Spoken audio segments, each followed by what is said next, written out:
O exemplo de Cristo mostra-nos que o amor na terra, quando não é em função do sexo que leva à apropriação, é sacrifício que conduz à morte. Estamos em época de revisão de todos os valores e se varrem as superestruturas inúteis. A vida tende a destruir tudo o que por mau uso haja sido corrompido. É perigosíssimo em religião o duplo jogo, por um lado com o Cristo e por outro com o mundo, porque se somam os perigos e não as vantagens.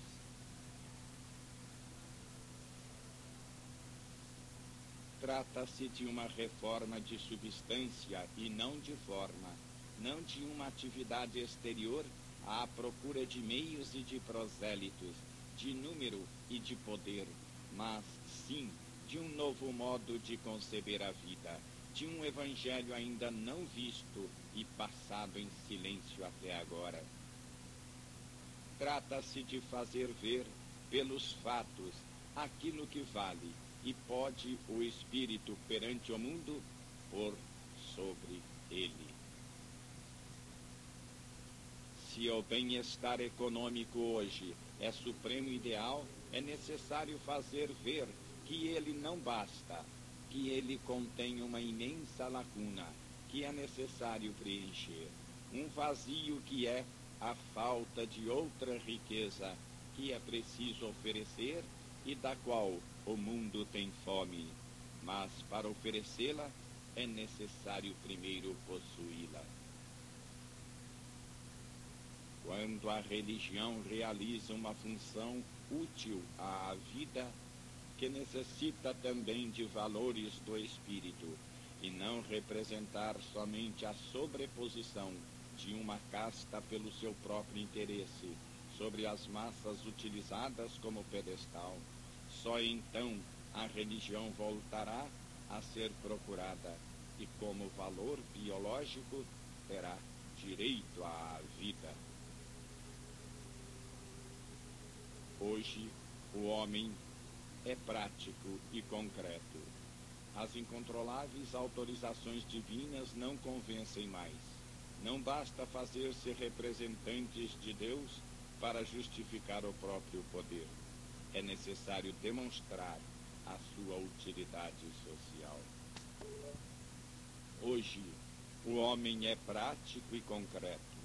As incontroláveis autorizações divinas não convencem mais. Não basta fazer-se representantes de Deus para justificar o próprio poder. É necessário demonstrar a sua utilidade social. Na sociedade moderna, de todos se exige um trabalho, uma produção, uma função útil à coletividade, uma contribuição para ela, que, em troca, dê o direito de viver ali. O resto é parasitismo, que já não se suporta, e o trabalho espiritual é um dos mais preciosos, porque representa uma função necessária à vida, a de fazê-la avançar ao longo da estrada da evolução. O bem-estar material representa a satisfação das necessidades animais do involuído, viver e multiplicar-se, e ninguém lhe nega a importância.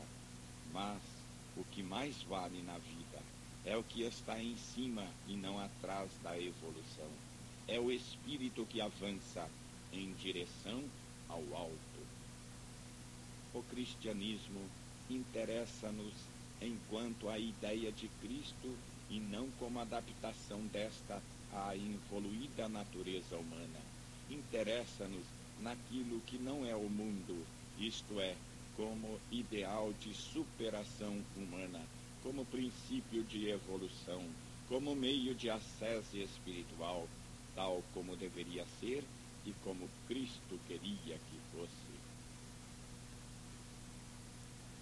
Recordemos que o fenômeno religioso é de importância biológica universal e não apenas de fé para os crentes, porque ele faz parte do fenômeno da descida dos ideais à Terra, o que é tentativa de evolução, objetivo para o qual vive a humanidade.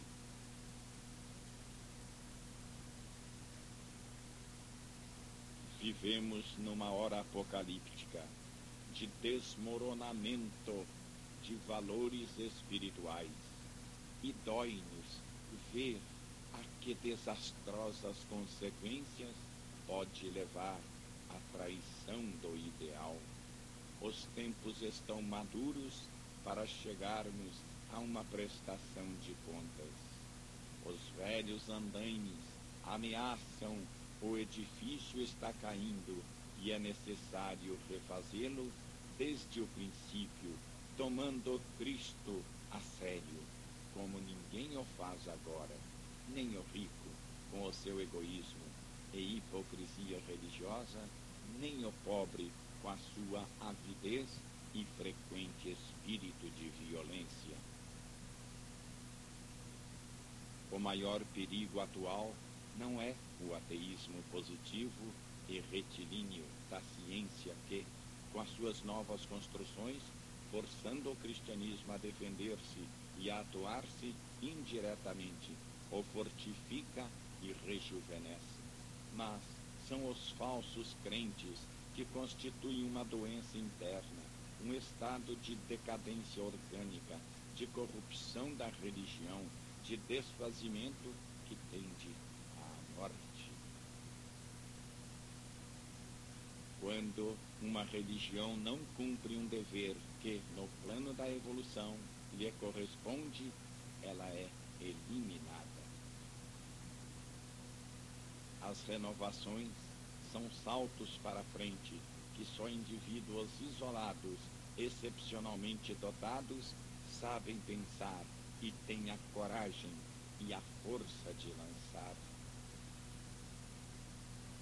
Nas grandes curvas históricas, quando o mundo explode, pode ser necessário, em vez de retoque preguiçoso, uma renovação a fundo. Hoje, o mundo se pensa, se procura, se exige mais do que o velho estilo religioso pode oferecer. Hoje, pretende-se saber a sério. Por isso, se duvida e se controla. Exige-se a linguagem positiva da ciência e se deixa de lado o que não é racionalmente convincente. O impulso de evolução faz pressão e prepara-se para deitar abaixo as resistências.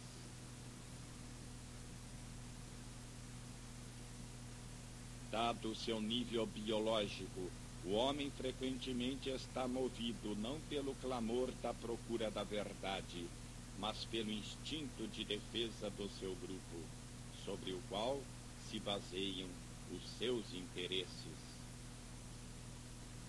Quem quer proceder seriamente perturba quem usa o ideal para outras finalidades. O melhor amigo da religião, aquele que mais toma a peito para salvá-la, incomoda com o seu zelo fora de hora num mundo que tem outras coisas para fazer e acaba sendo tomado por um inimigo e, portanto, combatido.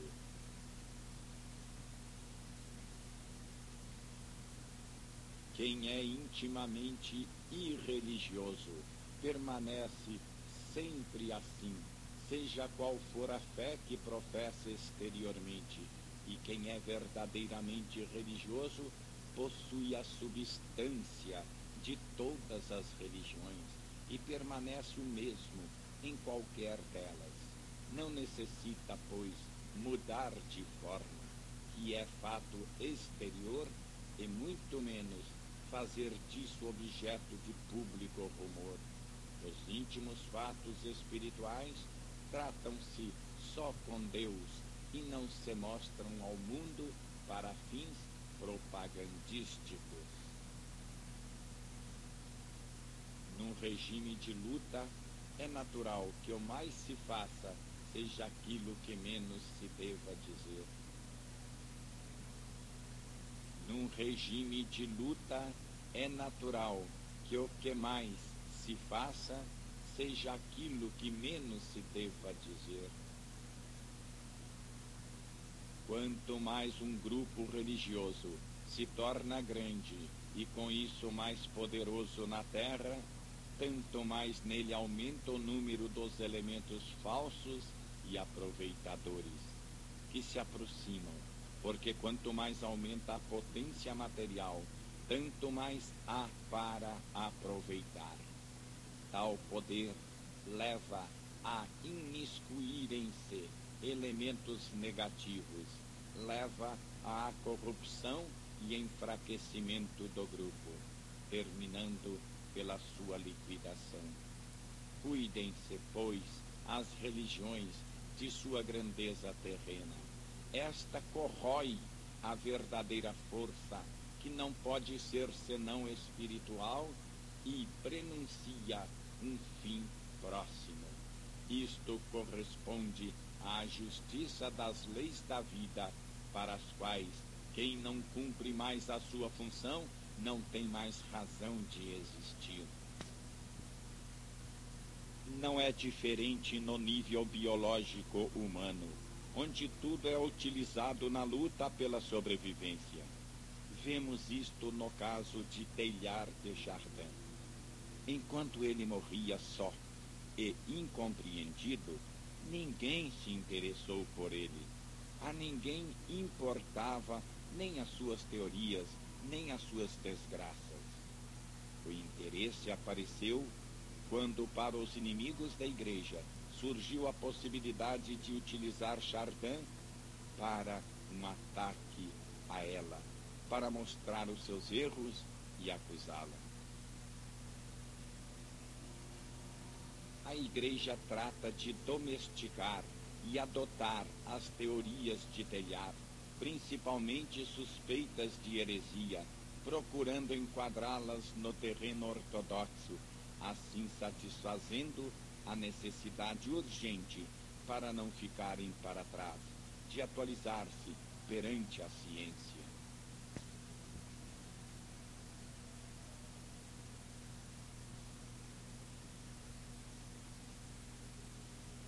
Quem dirige é o pensamento humano que evolui, e as religiões têm de adaptar-se para segui-lo, avançando com ele, se não quiserem ser deixadas atrás pelo progresso da vida. Se um selvagem encontrasse na floresta um aparelho de rádio ou de televisão, o utilizaria do único modo que ele pode compreender, isto é, faria dele uma caixa de transporte, um recipiente para frutas, uma armadilha para caçar animais, se serviria dos fios elétricos para atar, do que brilha para adornar-se. Isto faz o homem imaturo com os ideais. Para a maioria involuída, a moral consiste no máximo resultado útil, obtido com o mínimo esforço e desvantagem.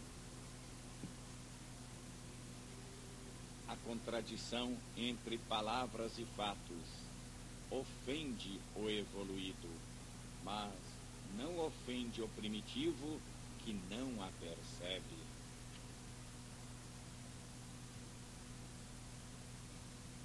O período da maior pureza de uma religião é o inicial, depois do qual o misturar-se com o mundo começa a corrompê-la e as superestruturas humanas acabam por sufocá-la.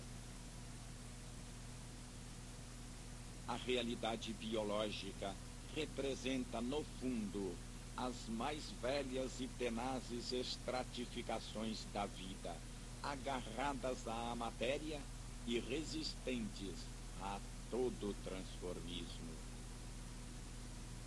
Deus não pode revelar-se na terra senão nos limites do concebível humano, isto é, segundo a capacidade do recipiente que pode recebê-lo.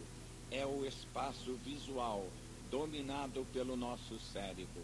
É a amplitude de nossa mente o que estabelece a medida da manifestação de Deus na terra.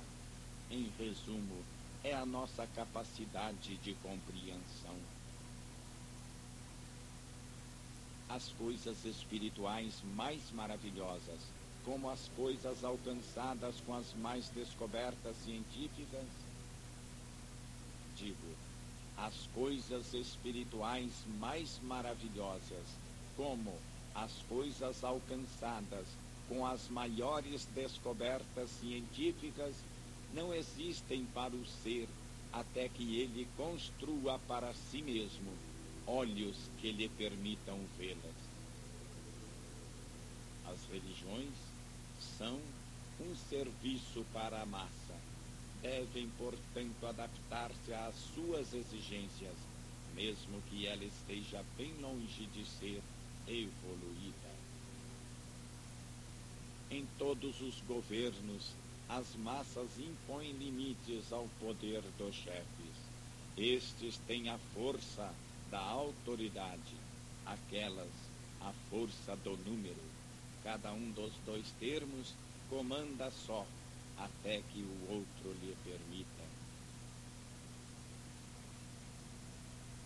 As massas incorporam as leis da vida, às quais todos estão submetidos, inclusive os tiranos. Há sempre lutas entre povos e governos. O acordo é dado pela preponderância de um sobre o outro, e isto é estabelecido por aquele que consegue impor-se por ser biologicamente mais dotado e mais forte. As religiões devem descer ao nível mental do povo ignorante. Os chefes devem cobrir-se de mantos e decorações, representar a comédia dos certos, tronos, mitras, coroas e semelhantes símbolos, e assim revestidos, saber fazer o duro jogo da vida. O mundo quer que o divirtam, impõe estas representações e se faz servir sem piedade. As massas dão o seu beneplácito e permitem aos poderosos mandar, se lhes satisfazem os seus gostos.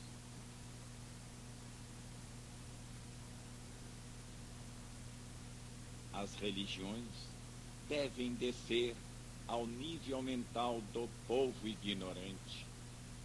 Os chefes devem cobrir-se de mantos e decorações, representar a comédia dos certos, tronos, mitras, coroas e semelhantes símbolos, e assim revestidos, saber fazer o duro jogo da vida. O mundo quer que o divirtam, impõe estas representações e se faz servir sem piedade. As massas dão o seu beneplácito e permitem aos poderosos mandar, se lhes satisfazem os seus gostos. Hoje, faz-se a psicanálise das concepções sobre as quais se baseiam tantos castelos religiosos, teológicos, políticos, sociais, para ver o que nelas há de sólido e de verdadeiro, e o que fica depois de tal exame. Se o homem tivesse sido abandonado a si próprio, com plenos poderes, ter-se-ia destruído há muito tempo. Para dirigir, conhecimento e boa vontade são necessários, e a vida quer continuar, por isso se impõe com a sua sabedoria. A mente humana cria as lendas e os mitos que servem à vida. O estabelecer-se de uma verdade baseia sobre um consentimento humano, e o estabelecimento de um consentimento tem bases utilitárias, isto é, tem lugar em função do fim supremo, que é a sobrevivência. O pensamento de Deus que rege a vida encontra-se na profundidade do fenômeno e tudo e a todos move sem que o saibam. As religiões, encerradas nos seus velhos castelos, permaneceram ali atrasadas, enquanto o mundo caminhou sem elas, e agora se esforçam por alcançá-lo por meio da operação que chamam atualizar-se. Das religiões ficou a estrutura exterior, mas a casa está vazia, mesmo que por fora esteja bem conservada. Hoje, educação, religião, moral consistem, em grande parte, na arte de dissimular. Amanhã, pelo contrário, elas consistirão na arte de nos compreendermos e de nos ajudarmos com uma conduta de evoluídos, como é a indicada pelo Evangelho.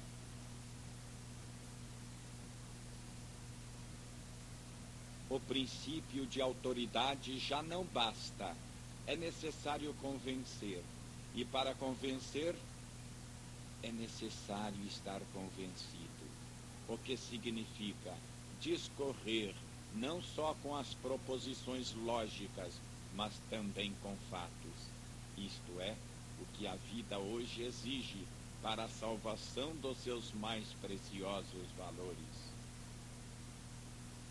Cremos que as religiões não podem ser compreendidas a não ser entendendo-as na sua função biológica.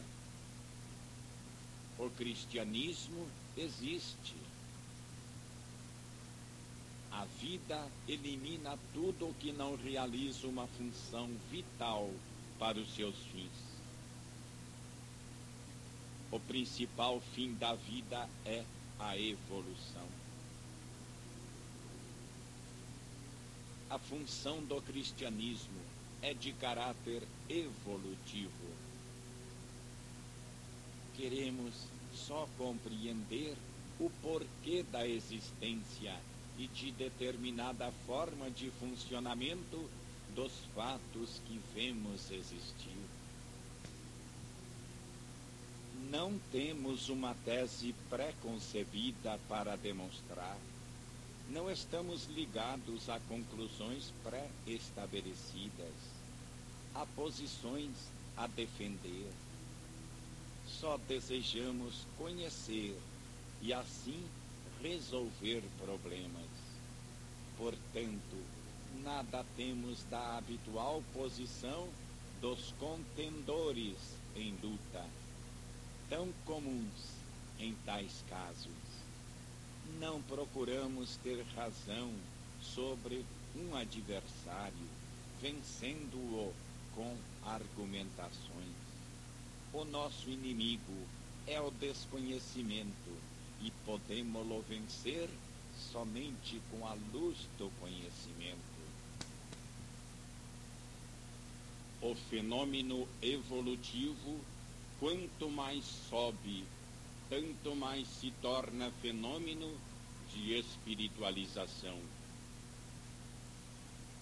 Todas as revoluções acabam por aburguesar-se, sentadas sobre as conquistas feitas.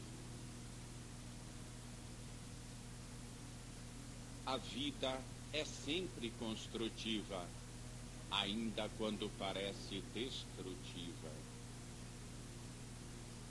os dois movimentos da destruição e reconstrução, morte e renascimento, existem para resolver-se numa renovação. Se não se faz da morte um meio de renovação e superação, ela se torna o fim de tudo. A salvação para a humanidade consiste no civilizar-se. O civilizar-se deve ser um enriquecimento e não uma mutilação da vida. A salvação está na evolução, e esta é uma mudança para avançar, não para retroceder. Quanto mais alto está o nível evolutivo, tanto mais fácil é o recíproco completar-se dos dois termos, masculino e feminino. O sangue dos mártires fecunda a terra onde cai, e a ideia pela qual eles morreram germina gigantescamente. A inocência da vítima pode conquistar mais do que a espada do guerreiro. As perseguições difundem-se e fazem triunfar a ideia dos perseguidos. A força moral vence mais do que a material. O princípio feminino do sacrifício supera em potência ao masculino do domínio.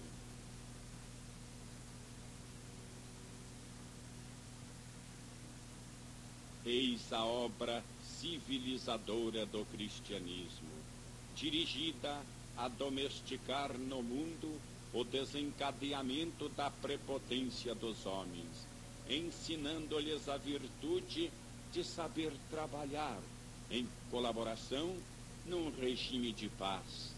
Portanto, desinteresse, retidão, espírito fraterno, não resistência. Os primeiros a aceitar Cristo foram os humildes das classes mais pobres, porque nele encontravam defesa contra os prepotentes.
A impunidade é o grande sonho de quem faz o mal.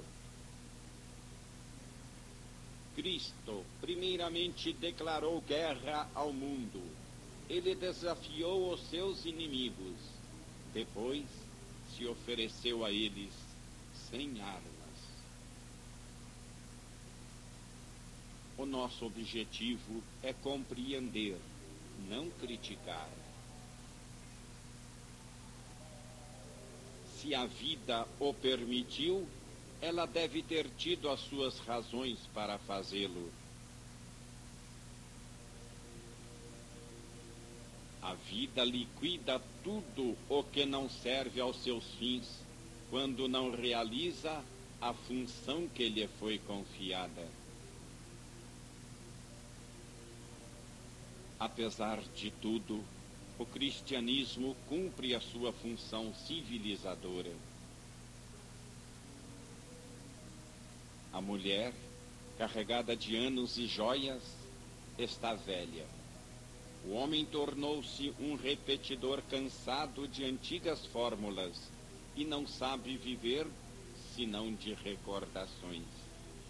A vida os superou. O espírito deve renascer mais evoluído, enriquecido com as experiências anteriores para iniciar um novo trecho do caminho, partindo de um ponto mais avançado, portanto, mais espírito e menos mundo, para tornar-se ainda mais espírito e menos mundo. O que fica é a evolução no caminho, cada vez mais para o alto, em direção a Deus. O cristianismo é fenômeno em evolução. Concebemo-lo, portanto, como um cristianismo progressivo, o que significa que ele poderá fazer amanhã o que não fez até hoje, isto é, tornar-se verdadeiramente cristão, superando o atual estado de hipocrisia. Não se trata, pois, de falência, como pode fazer pensar o passado, mas uma futura realização da ideia de Cristo.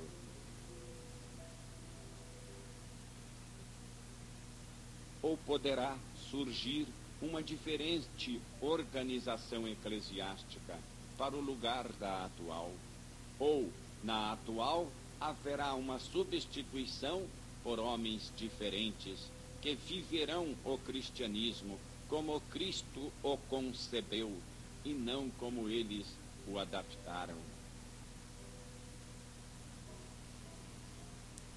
Ou poderá surgir uma diferente organização eclesiástica para o lugar da atual. Ou, na atual, haverá uma substituição por homens diferentes que viverão o cristianismo como Cristo o concebeu e não como eles o adaptaram. Apesar de tudo, o cristianismo que enfocamos no catolicismo cumpriu e cumpre a sua função civilizadora quando obriga os mais astutos que gostariam de aproveitar-se da ideia de Cristo, acabam ficando ligados a ela, o que não pode deixar de educá-los à força, prendendo-os numa férrea disciplina moral. Os erros humanos podem retardar o caminho de quem os realiza, mas não podem deter a marcha da evolução. Nem Cristo, nem a vida se enganaram.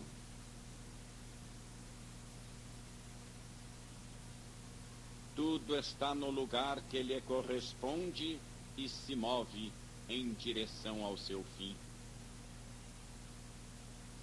A função das religiões é de fazer descer os ideais à terra, introduzindo assim e antecipando, num plano evolutivo inferior, as leis de um superior para fazer ascender a humanidade até ele.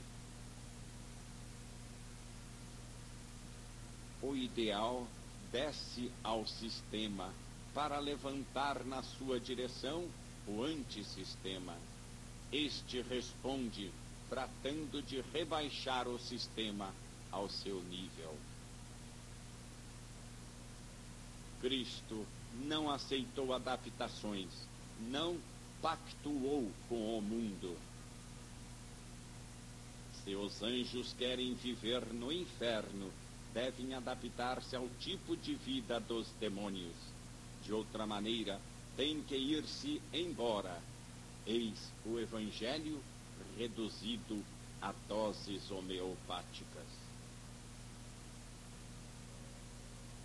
Se a acusação de mentira se baseia na mentira, que vale esta acusação?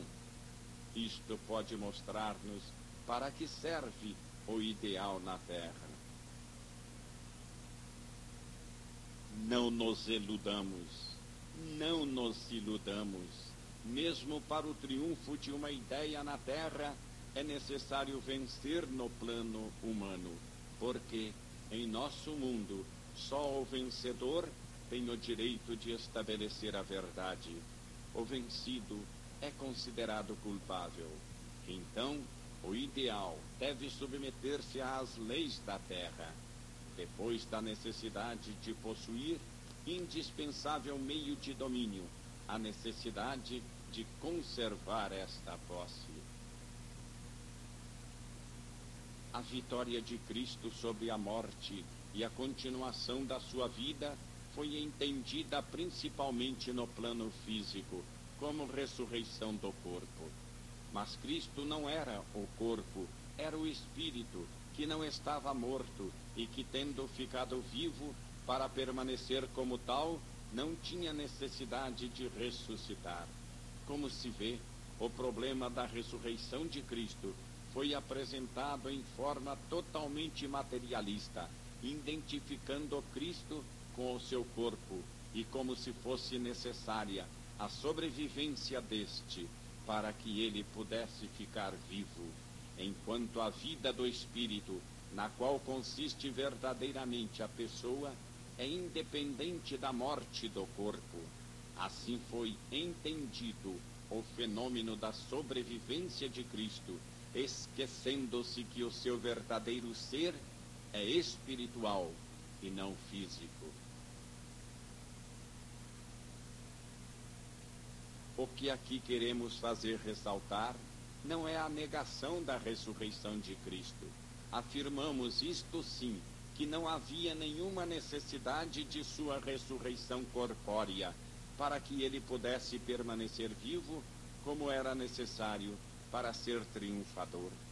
Mas esta era uma necessidade psicológica na mente de seus seguidores, para que eles pudessem ter a segurança, para eles indispensável, de que Cristo não estava morto, mas sim ainda vivo, não tinha desaparecido, mas estava presente para sustentá-los.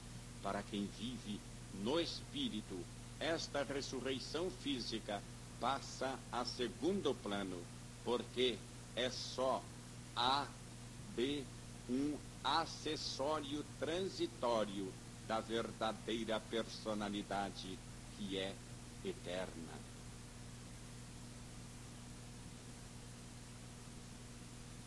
Para os discípulos de Cristo, era antes de mais nada o homem que tinham visto morrer. Para que ficasse vivo, era necessário, portanto, fazê-lo ressuscitar como corpo.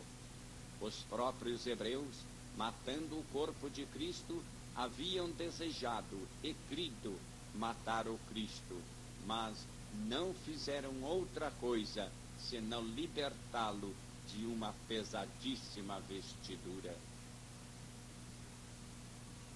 Com a mesma forma mental materialista foi concebida a Eucaristia, interpretando em sentido concreto as palavras de Cristo e, com isto, querendo dar-lhe um corpo como se ele, sem esta forma material, não pudesse existir entre nós. Cristo, tendo entendido tal necessidade psicológica do homem, ofereceu pão e vinho como formas materiais necessárias à concentração do pensamento e assim facilitar a sintonização espiritual. A espiritualização é progressiva, como é a evolução da qual ela faz parte. A hora da fé cega e da religião por sugestão terminou. Hoje, o que não é claro e comprovado é deixado de parte. Estes escritos, além disso, não estão dirigidos às classes sociais que só pensam por sugestão. Eles não são perigosos porque se dirigem, pelo contrário, às camadas sociais superiores, onde se pensa, se avalia, se tem o dever de compreender para assumir as próprias responsabilidades. A vida sabe varrer bem tudo o que vai contra os seus fins.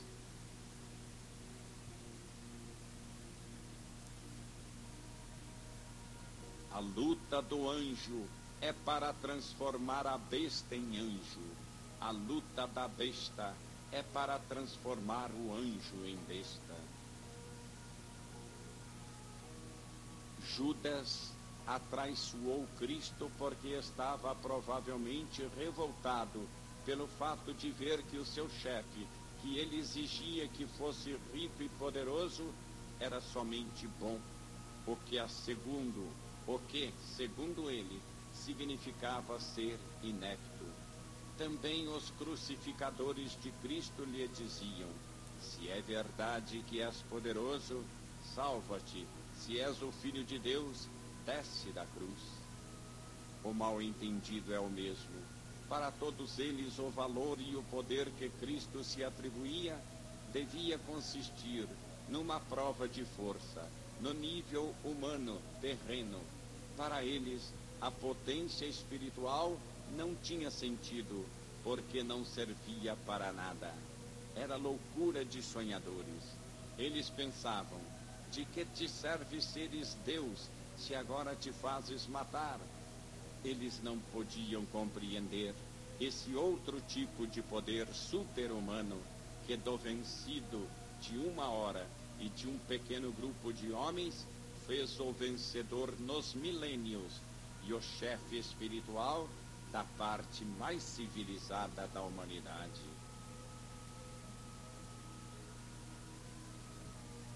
Cada um entende Cristo segundo a sua natureza, o vê segundo a sua amplitude de visão, se aproxima da religião conforme as suas capacidades e a utiliza a seu modo, alguns para santificar-se, outros para mentir e desfrutá-la, outros para salvar-se, outros para perder-se. Há fervorosos praticantes e crentes ortodoxos, substancialmente piores que muitos ateus honestos e sinceros.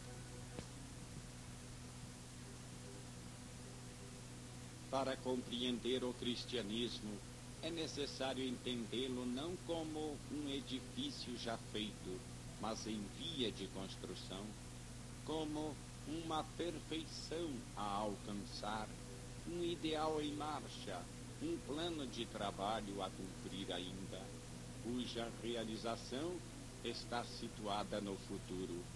Esse ideal enxerta-se na vida gradualmente. Se atualmente ainda triunfa a imperfeição humana, caminha-se, no entanto, para a perfeição evangélica. Se ainda predomina o animal humano, o anjo o espera no futuro. O cristianismo, mais do que uma realidade, é uma esperança. De Cristo a vida tomou o que lhe servia para satisfazer as suas necessidades de evoluir, que representa precisamente uma sua função fundamental.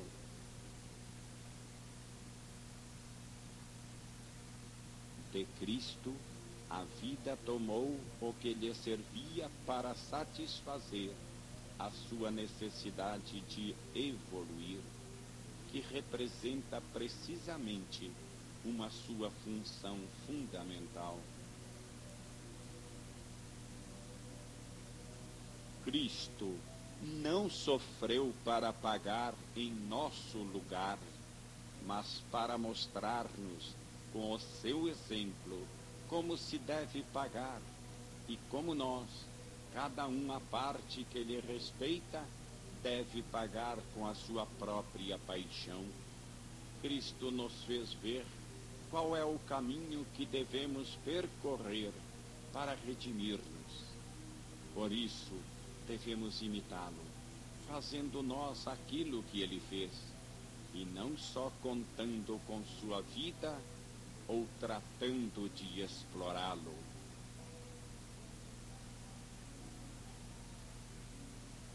A ideia de Cristo é uma semente enxertada no sangue da humanidade, uma semente viva que quer crescer e dentro desta tornar-se grande e ser assimilada. Quando uma instituição não serve mais aos fins da vida, esta a abandona como estando à margem da lei, para que morra. Quando no grupo religioso o ideal fica só como um pretexto para finalidades terrenas e assim desaparece a sua função evolutiva, então esse grupo biologicamente já não tem razão de existir, devendo, pois, ser liquidado. A verdade é progressiva, move-se e caminha. O ideal não pode morrer, porque ele deve realizar uma função evolutiva.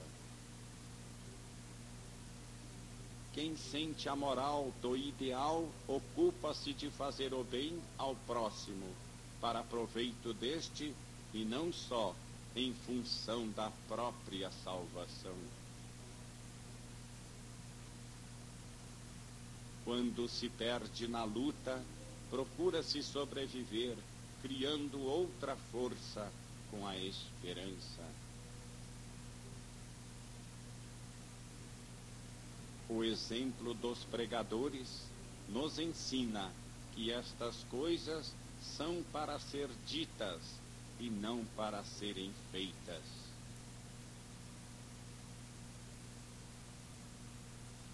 A utopia de hoje está destinada a tornar-se a realidade de amanhã. Os mais evoluídos não podem marchar. Os mais evoluídos não podem marchar nas filas sem ficar espiritualmente sufocados. Os mais evoluídos não podem marchar nas filas sem ficar espiritualmente sufocados. Tudo se encontra no seu devido lugar, adequado às condições do ambiente, à natureza humana, ao seu grau de desenvolvimento, à finalidade a alcançar. Estamos ainda no primeiro grau da espiritualidade, nos primeiros passos de um caminho imenso, mas não se pode pedir ao homem atual. As realizações espirituais, possuídas conscientemente, têm que se alcançar, ainda no fundo, e, entretanto, a fé as antecipa em forma de esperança e de sonho. A atuação do ideal está ainda longínqua. Cristo do alto observa e espera, e o homem na terra caminha para chegar a realizar o reino de Deus. Os problemas resolvem-se enfrentando-os e não esquivando-os ou escondendo-os. Os problemas resolvem-se enfrentando-os e não esquivando-os ou escondendo-os. É necessário salvar a substância das religiões, porque os seus edifícios terrenos ameaçam cair. O conservadorismo prudente, isto é, o ficar protegido dentro de casa quando esta se nos cai em cima, pode significar a morte. Não é honesto alimentar a hipocrisia de moda, colocando-se na sua corrente, porque vivemos numa hora decisiva e a via dos enganos pode ser catastrófica. Os velhos métodos para manter de pé as religiões e o seu poder não servem mais. A vida deixa sobreviver somente aquilo que lhe é útil para evoluir, e o campo espiritual é biologicamente importantíssimo. A vida deixa sobreviver somente aquilo que lhe é útil para evoluir, e o campo espiritual é biologicamente importantíssimo. Hoje, as aparências já não bastam, as astúcias não persuadem. Desejam-se verdades positivas, sólidas, convincentes, para benefício das massas e não só de uma classe dominante.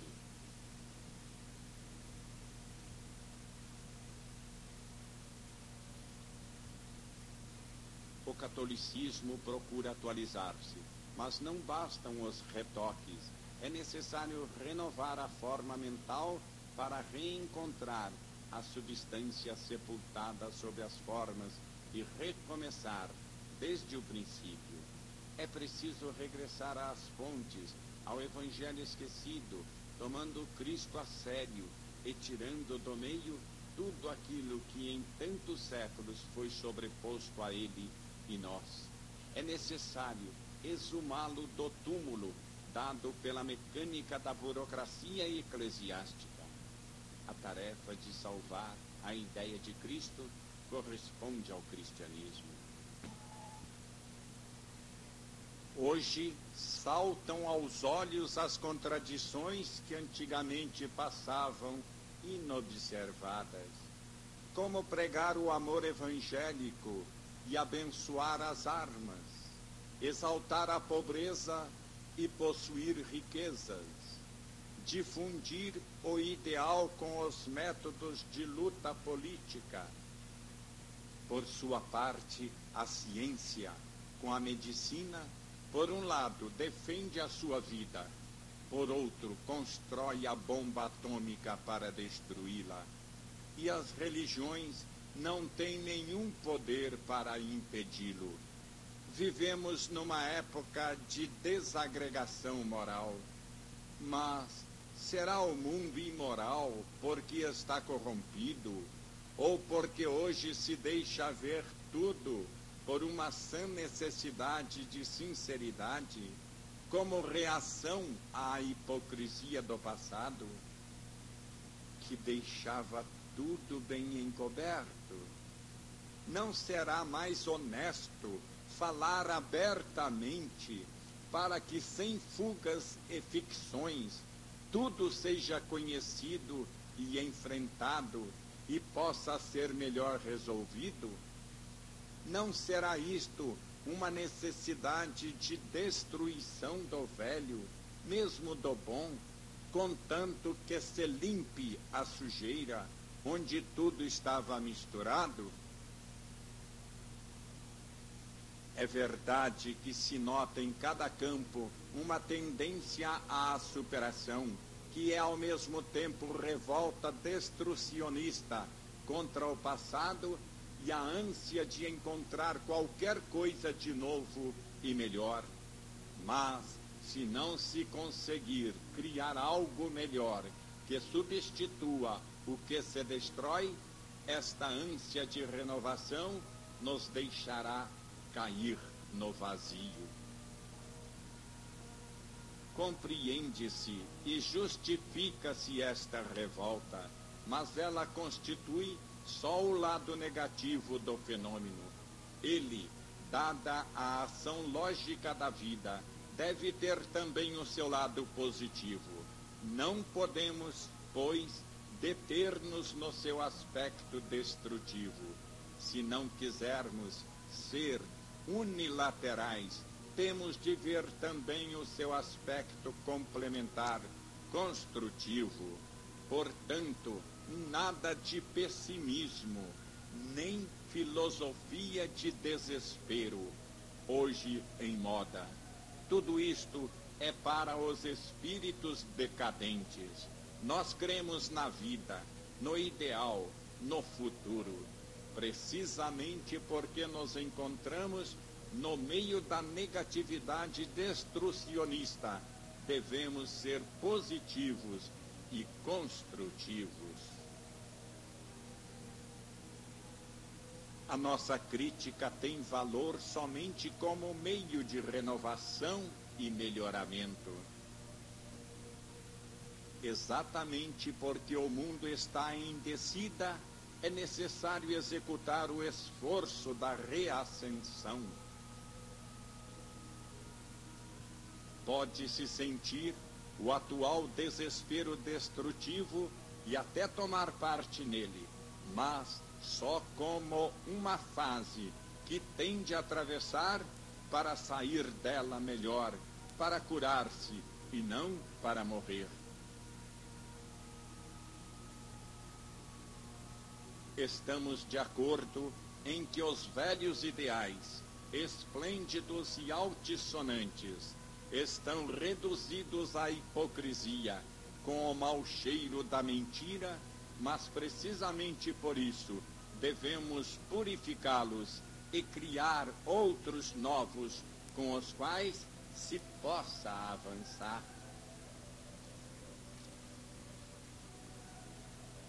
Os débeis acabam no ateísmo, na inércia, nas drogas, no vício, no desespero, no suicídio. A esta tendência opomos a esperança, a fé criadora, a superação no espírito, a potência do ideal. É necessário emergir em direção à vida que está cada vez mais no alto e não deixar-se tragar pelo pântano, o que significa a morte. O futuro pertence a quem luta para avançar.